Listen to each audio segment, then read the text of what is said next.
Good morning, everybody. I entered some minutes before the expected time. I guess because today I realized there were some changes in the StreamYam platform as well as LinkedIn. So when I made all the arrangements for the event, I made a mistake in the time for beginning this event. Thank you for everybody who arrived sometime or see this live event. And thank you for your time, dear friends. Today we are going to talk something pretty particular is the World Economic Forum in Davos in 2026. I love to take this into consideration regarding the World Economic Forum is pretty important because gives our news regarding what is happening around the world regarding economics. But something new that we should focus on is that energy is not considered anymore something particular for your country or your own home. It's become a matter of expert economists around the world and is playing an important role around the globe. So, welcome again to this conversation.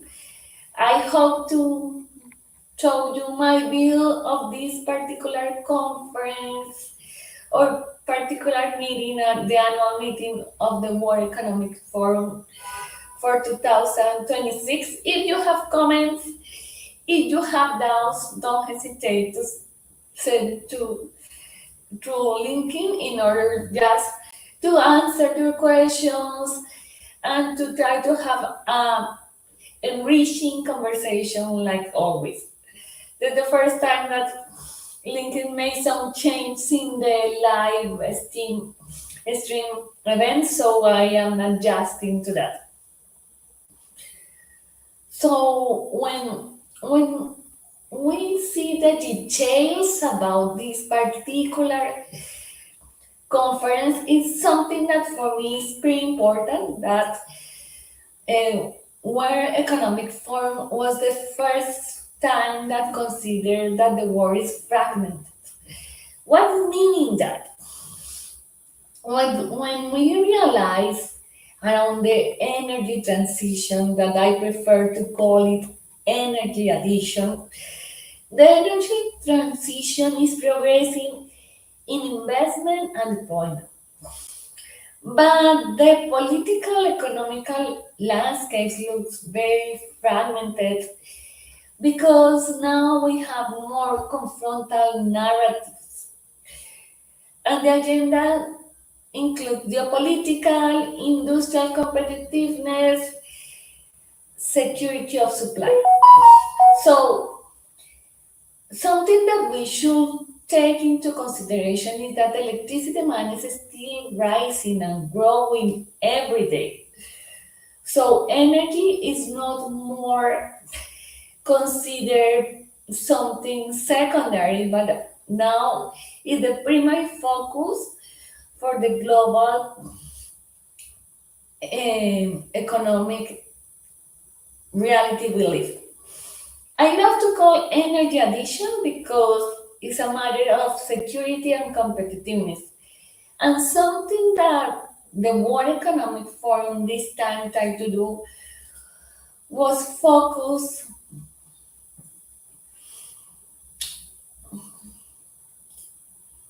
Thank you, Benish, for being here today. So, focus the spirit of dialogue.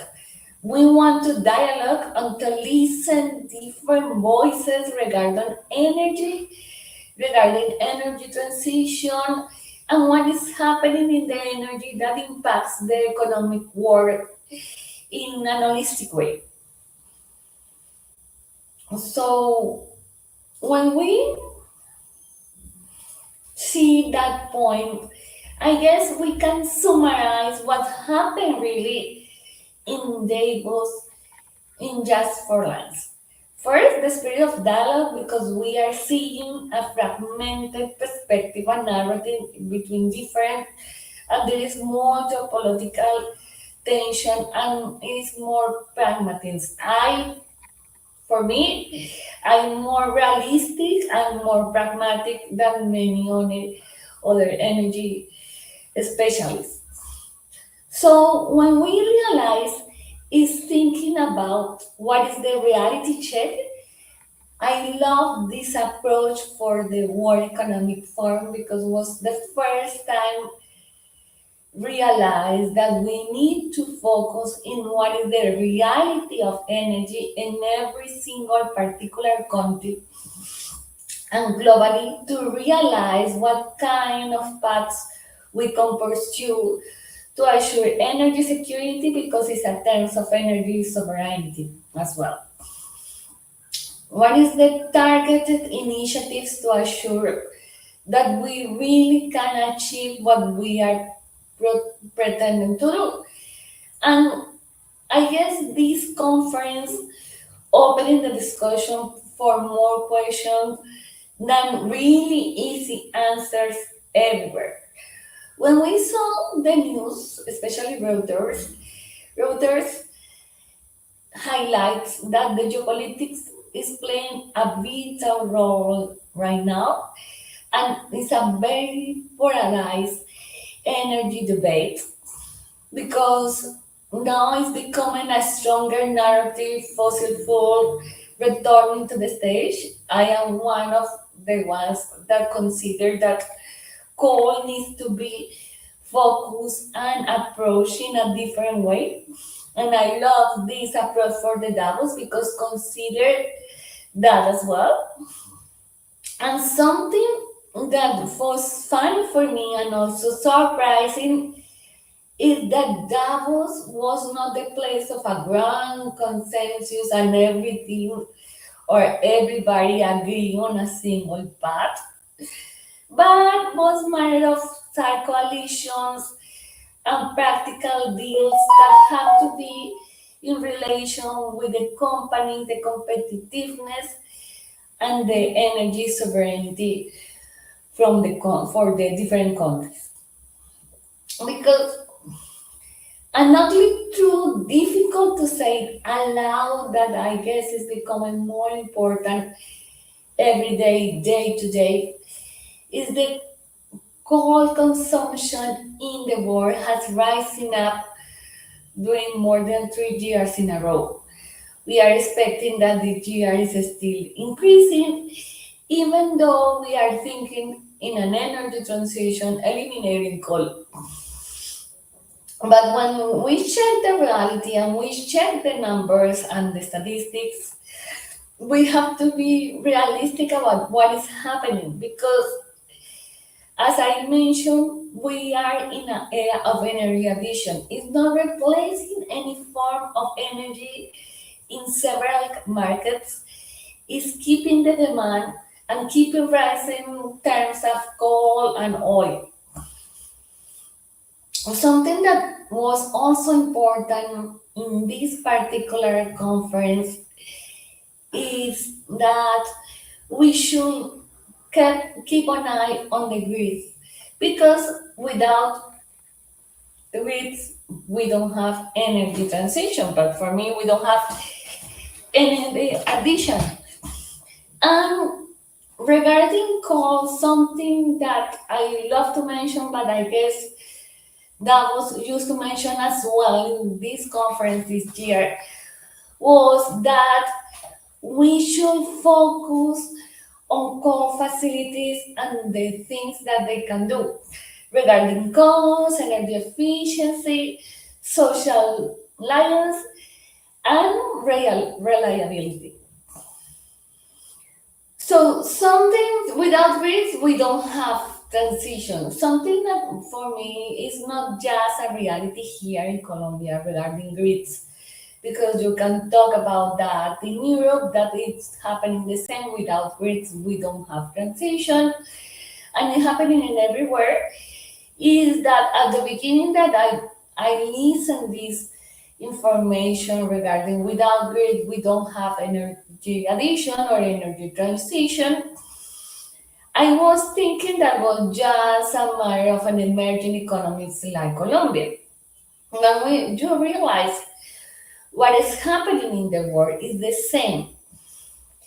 If we are thinking about energy transition or energy addition, we need to accelerate power grid deployment because electrification needs more and more variables regarding the connection between renewables and firm forms of energy like coal and oil or nuclear or gas, and the expansion and modernization of the energy grid requires more grids. This is one of the bottlenecks to connect because it's also a bottleneck regarding how to assure energy security, and it's something that is not really solved yet in many economies. So when we think about coal, because this conversation is try to focus the World Energy Conference or the World Economic Forum, what talk about coal and what touch about coal is that they talk about the coal assets, reduce the investment while ensure energy security. So when we need see all the global energy transition, we have a lot of investment in new renewables, more than $2.3 trillion investing in solar and wind. But when we saw to the grid and the system needs firm energy, the system lacks of a security blanket to assure the coal assets that in many economies and in many countries guarantee the energy security.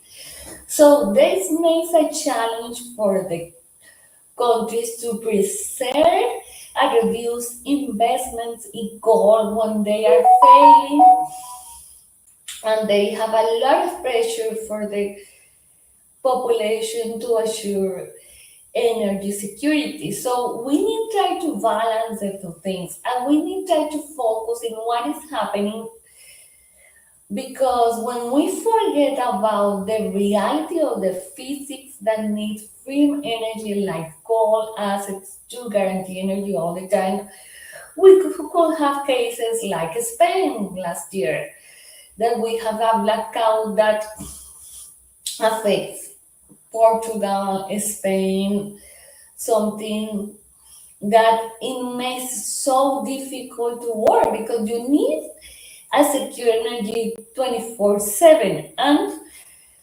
something that Davos realized is that we don't have the luxury to get lack of electricity at any time. And it is the reason why focus as well on how important is to keep coal assets increase and keeps the investment in order to assure energy security. We not we will not try to change the reality of the physics when we try to realize that the coal assets are very important to ensure energy security. But if we forgot about them to maintain, to invent and these assets, for sure we are going to have these governments under pressure. So something that I love from Davos is that they have a different approach. Maybe something that I have mentioned in a different forums when we talk about clean coal technologies, but coal technologies were on the table. I know I love that because we realize that we have current technologies that help us to deal with coal assets in a better way than 50 years ago. Something that was mentioned in many forums and many discussions from the leaders of the coal industry and from the leaders of different sectors is that we need to focus in technologies that abate carbon to reduce the impact of coal technologies in the world. And something that I guess maybe is not completely open but was in the surface and was under the surface of this conference is that we need to focus on how to improve the coal assets and how to improve the reliability of them, assuring the benefits of these technologies. They were talking about energy efficiency, flexibility. We can focus as well on auxiliaries and how to keep the clean air and how to use digital and artificial intelligence to guarantee that we can have coal technologies cleaner than before. Something that I love is that Davos was opening that discussion completely in a manner of realize that the coal assets could be not something from the past, but something from the future and from our current reality that we need to focus in order to use coal technologies in a best way possible.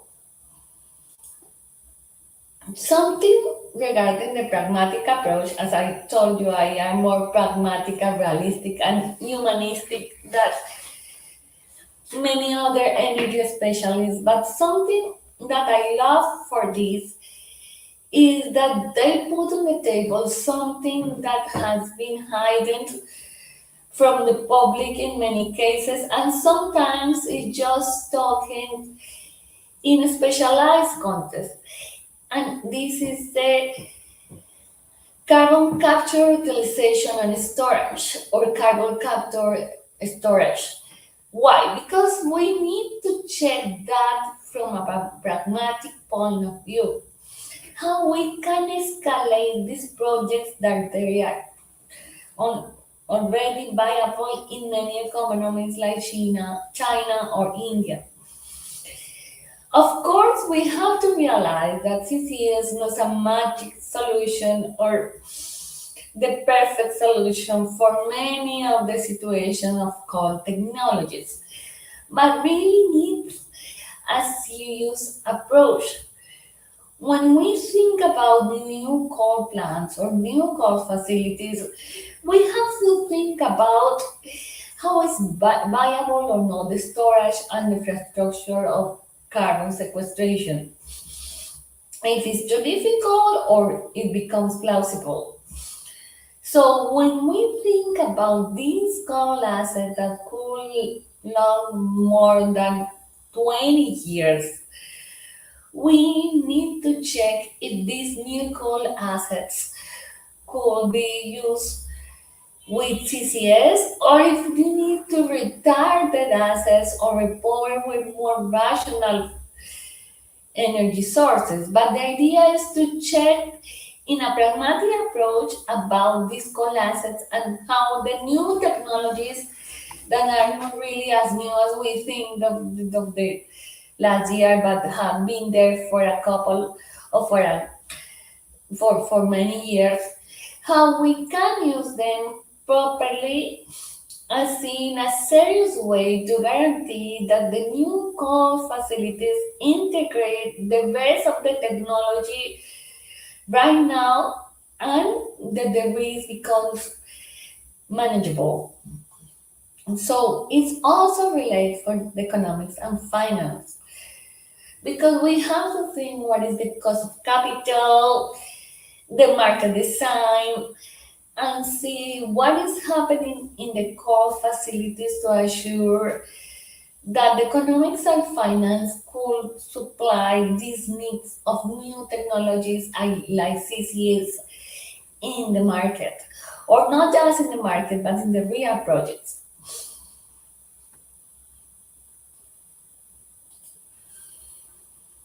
So when we realize is that Davos mentioned something that for me very important and is the relationship between the technical economical solution with the geopolitics of energy and assure the national security. And this is something that was born to the Ukraine war. When we see the Ukraine war and there's the lessons from Ukraine, is the resilience is expensive, but the disruption in energy is more expensive. It's more expensive not having energy at all. So energy security becomes a pillar to assure and to take decisions regarding energy and energy assets, especially to get rid of coal or to keep coal in the energy mix to assure national security. And it's the way where geopolitics plays a vital role. Because this is a moment of institutional transition around the World Economic Forum. We are not just thinking in economics, but we are thinking how energy become part of the economic, but also of the national security and every a single country. So energy is not just part of a single country worry about how to assure the energy for the citizens, but also how the world need to assure that every single person have energy enough to survive. It's not something that is just for the national security, but also plays an important role in economics. And it moves through the corridors of the World Economic Forum.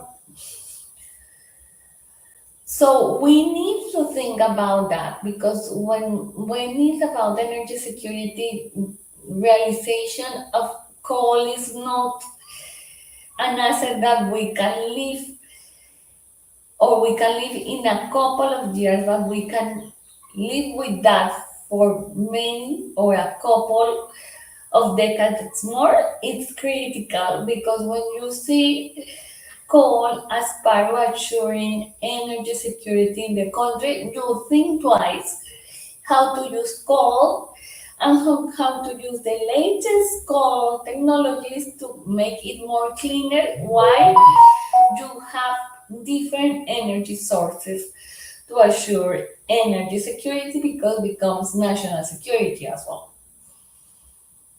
And Ukraine was a great example.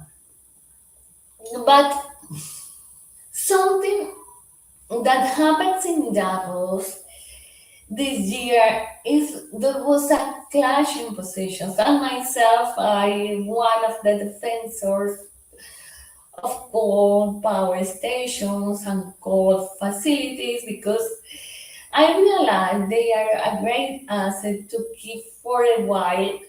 We have these important resource like coal, but energy politics have a collision in this regarding aspect because it was some mix of geopolitics, macroeconomics and markets, artificial intelligence, energy, and defense. All these different positions regarding energy mix around the globe is critical important because when we realize that we need to talk openly and frankly about what is happening in the world. Davos, that was the center of the discussion, realized that it's at times of dialogue that we need to listen every single one of the opinions regarding energy and regarding the energy mix that we have and regarding the relevance of fossil fuels, including coal, in the particular energy mix for many countries and for the world because it's an important asset, it's an important resource.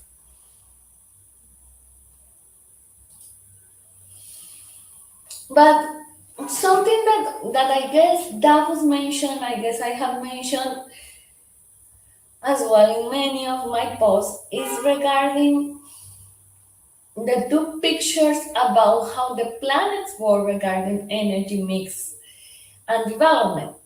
The European that is trying to get rid of coal, and the Asia position where coal rise due to reliability and cost.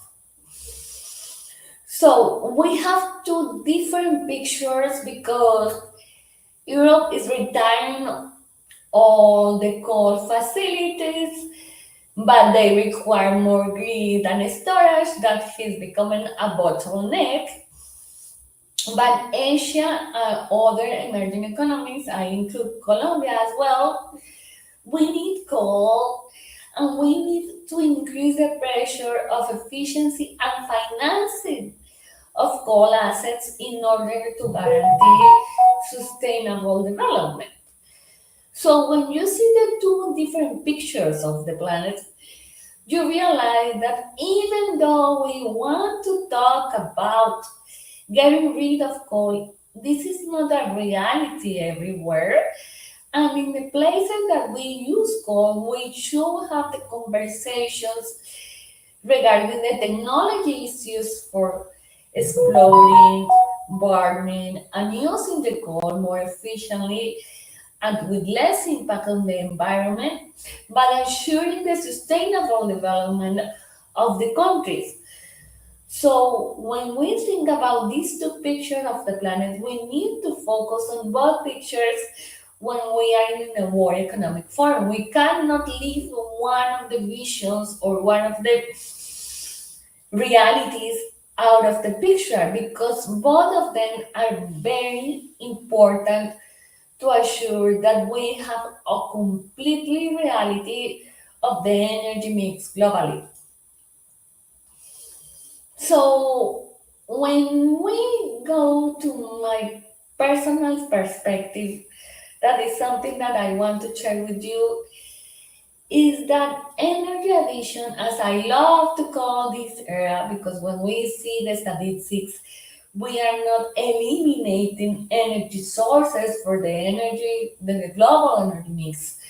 We need to think about the addition, and we need to think that we need to think the addition not just in terms of eliminating or taking off one particular energy source, but ensuring we have the energy source that guarantee energy security, national security that we talked before, and also competitiveness. Because we cannot think that a country is going to rely upon just in one source. They don't have enough to make the country sustainable, but also assure the efficiency to guarantee they are using the best of the fuel. So even the investments in energy are record high. The bottlenecks is still infrastructure and execution, especially in grids.